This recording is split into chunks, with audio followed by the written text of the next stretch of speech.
Welcome to One Girl at a Time, a podcast for girls, by girls, with girls. I'm Hajar. And I'm Umaymah, and we are here to spotlight on the power that girls have in this world. We appreciate everyone for taking the time to listen to our podcast today. For today, we're starting something new. This episode is going to be number 1 of a 3-part series called Mending the Self, where we'll be talking about the mind, body, and soul. But before we do that, let's hop into our mini segment, Our World at a Glance. For today's episode, we'll be talking about an issue that's very prevalent in our world, homelessness. Homelessness is a really big deal in a lot of countries, and especially now due to COVID, a lot of people have lost their jobs, and some have even, resulting in losing their jobs, have lost their homes. And it's really sad to see, you know? Yeah, and almost 150 million people are homeless all around the world, and people are living in cars, shelters, and abandoned buildings. So it's really a big problem. Some people don't even have the opportunity to find those places, so they're stuck on the street. I remember maybe 2-3 years ago, I went on a trip to California to visit my family, and we also decided to take a fun trip to LA, and you know, LA is super glamorous, Hollywood, everything. Yeah. So my family actually did go to the Walk of Fame, since that is a big attraction there. And we went, and on the Walk of Fame, we actually saw a lot of homeless people. Like, there were so many people lining the streets. Like, if you turned this corner, there were maybe a ton of them on cardboard.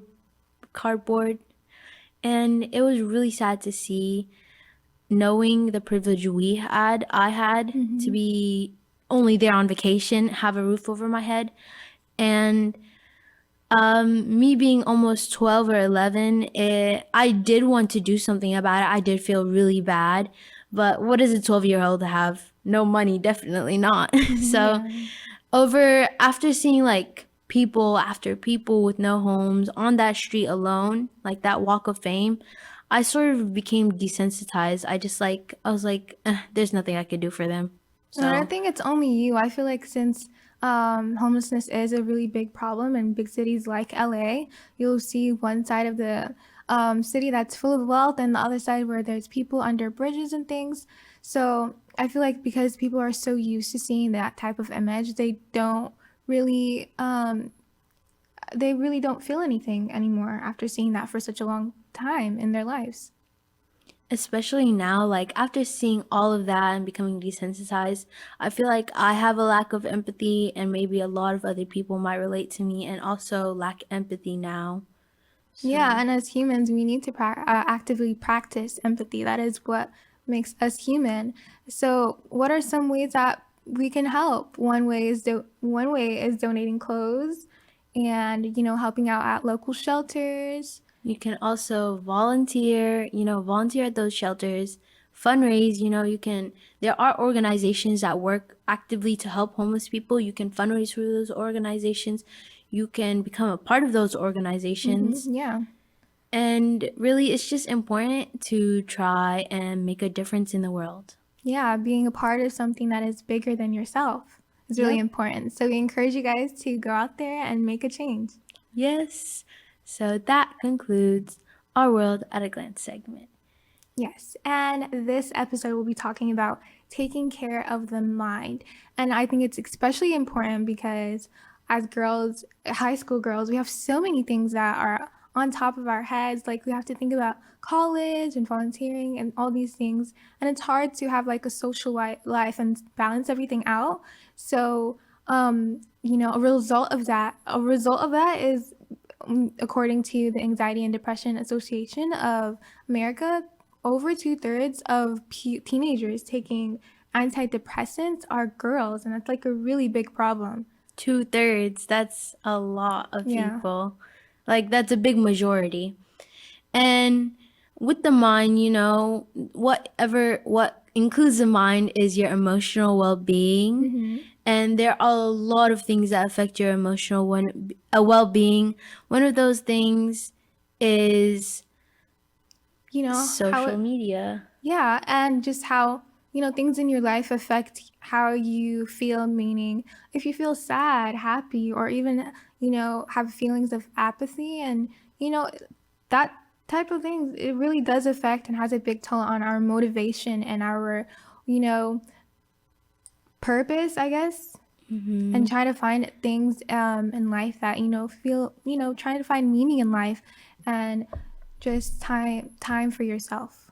Yeah, so it does affect, one of the things it does affect is your relationships with people. If you're always in a bad mood, if you're always tired, if you always lack motivation, obviously you're going to lack the motivation, the energy to talk to people, to interact with your family, your friends, and that may cause you to drift with them. It may cause them to feel like you're not putting in the effort for them. Yeah, and just problems along the road. So it's really important to, sit down and kind of think through about how you're feeling in that present moment and really taking the time to focus on the present, as it is in the name. It's a present, it's a gift.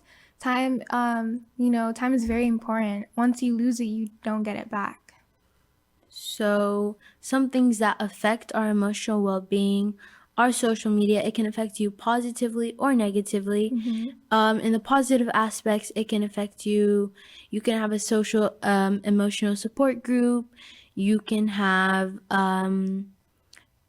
like your mood board, something that lifts your mood because it's so aesthetic and calming. Yeah, and I personally have a mood board and I find like inspiration and like to kind of, it is called a mood board, so you kind of set the mood for like the day or like, however you want to feel in that moment of your life. So it's really important to kind of just analyze your feelings. Definitely. And negatively, it can affect you. Like people are bullying you, people are throwing terrible jokes at you, your self-image, your self-esteem. Of course, we all see those supermodels on Instagram and you're just like, oh my gosh, I wish I was them all the time. The important thing is to realize what you're feeling is normal and not really, put yourself in a place that is, at the bottom. Really just look at it in a neutral view and just focus on yourself. And the last thing that we believe plays a big factor in your emotional well-being is your relationships in your life. It can be a family relationship, it can be friendships, and sometimes those friendships might be super toxic. You can have friends belittling you, throwing insulting jokes and being like, I was just joking, but that is not something you need in your life, and you need to know when to let go of it. Yeah, really just look at all the relationships that you have in your life and see what it contributes to your well-being. So if you have a friend that's acting negative, then you need to cut them off because they're not doing anything helpful for you. And we've discussed about this in our past episode, the effects and the influence of social media. I hope you guys check it out. It's our third episode, and we touched upon those things. And it's really just important to kind of just see how it affects you. Definitely. So cut out those toxic people. I know it's hard they might start drama, stir drama. Yeah, we know. I've been through it. And trust me, you'll feel a weight lift off your shoulders when you get rid of them and start focusing on the people in your life who make a positive impact. And who are important to you. Yes, yeah. People who uplift you, who support you, who are always there for you. You might not have those people now, but over time you will find them. And another thing is your family relationships. I know a lot of us just want to stay cooped up in our rooms all day, ignore our siblings. If we have siblings, ignore our parents, or it might be vice versa and our parents ignore us or our siblings ignore us. But don't let it get to you. If you're being ignored, don't let it have a big impact on you. Tell yourself it's not that deep. It's not going to affect me severely. And yeah. We want to move on to how we can improve our emotional well-being. One thing is coming up with a routine and being consistent with it. So waking up early, even though it might be hard at first, really do take the small steps and really just, have the intention to wake up early before you go to sleep and just really work on the small things so you can make big differences in your daily life. So, start working up as soon as you wake up, or start practicing journaling while, just writing down what you want to do and the things that you want to see throughout the day and just goals. So that's really important to do. Just coming up with a routine and being consistent with it. What Umaymah said about coming up with a routine is definitely super important. Like she mentioned, waking up early. Say you wake up at 2 p.m. now. I know at one point during this year, I would wake up at 2 p.m. every single day. But slowly I started setting goals for myself. Like, oh, I wake up at 2 p.m. every day. I know it's going to be hard to wake up at 7 a.m. all of a sudden. Like, that's a big change. So my goal was to wake up an hour earlier than 2 p.m., like 1 p.m. And then I slowly built up. Like I said, 2 p.m., go back to 10 a.m. waking up. And then I decided, oh, let me try start waking up at 7 a.m. or 6 a.m. So just build up towards waking up earlier. If it's hard now, you can eventually get there. Yeah, and when you have like a routine that you stick with and be consistent with, you'll be able to, develop good habits. Like you said, waking up early, taking it slow by slow is really important because then you'll see the benefits in the long run. Another thing we recommend incorporating into your routines is exercise, because it's a physical way to improve your mind, clear your mind. For some people I know, exercise is like that one time out of your day to take a break, just focus on yourself. And I know like a lot of people like are embarrassed to work out. Like I know like for me personally, like I will work out in my room, and then if somebody comes in, I'll pretend I wasn't working out just cuz like I don't know what it is. Like I don't want people to know I'm working out. But exercise, like try, even if like you're always getting interrupted, at least put in the effort to try and work out. And slowly, like it'll become part of your daily habits, and it's gonna help you have a clearer mind. It'll help you be more motivated. And it will also keep you in shape, healthy. Like Yep, yeah. if that's something you've been wanting and looking towards, like trying to work towards, exercise is a great way to do that. And I think everyone should take part in exercising daily. It's really important, not only for your body, but also your mind. Like you said earlier, it helps clear your mind and you really are able to focus on yourself. Like she said, just taking the time out of your day to really just put an effort into building yourself and bettering yourself. And something else I wanted to add on was analyzing your current self. So one thing I think is very important is just to look at yourself in a neutral way. So look at your bad habits and your good habits, but don't make yourself think about it too much where you develop negative emotions on and thinking about the bad things that you're bad at. So just really look at yourself from an outside perspective and kind of just look at it like no good, no bad, just neutral. Just see yourself for who you really are, and you'll be able to, whether it may be like writing down a list of characteristics that you want to embody, you want to change yourself. And one thing that I mentioned to Hajar earlier was, our experiences and our knowledge that we've acquired at this moment is what makes us us. So I don't really believe in finding yourself, but you'll be able to create yourself. I believe in creating yourself. So, just making good choices that lead to good opportunities and experiences, and really just being positive and being in a positive mindset is going to really help you just work on yourself and just analyze yourself.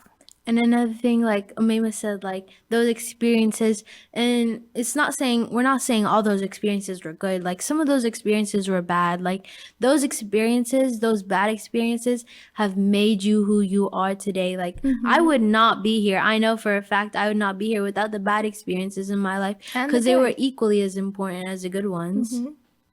Like being bullied, struggling with my self-image, those things made me who I am today. Like coming on here, they were really important things, really important factors in me as a person. Yeah, and it's important to learn that you shouldn't dwell on it, all these things, and look at the bigger picture of your life. Or is this gonna affect me in the long run? Like, no, you need to see the bigger picture and just kind of like see past all through all of that.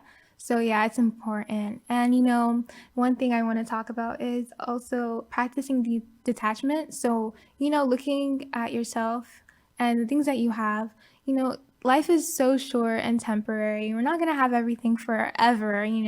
So it's just important to be grateful for everything that you have currently in your life and not being attached to everything, because attachment does lead to like negative emotions, because they'll feel like, oh, I need this. Like, no, I don't need my phone. I can leave it and go to the park and walk around or something. So Yeah, it's really detach important. from those materialistic possessions, money, your phone, your Yeah. house. I know, like, we don't own our houses, our parents do, but still. Yeah.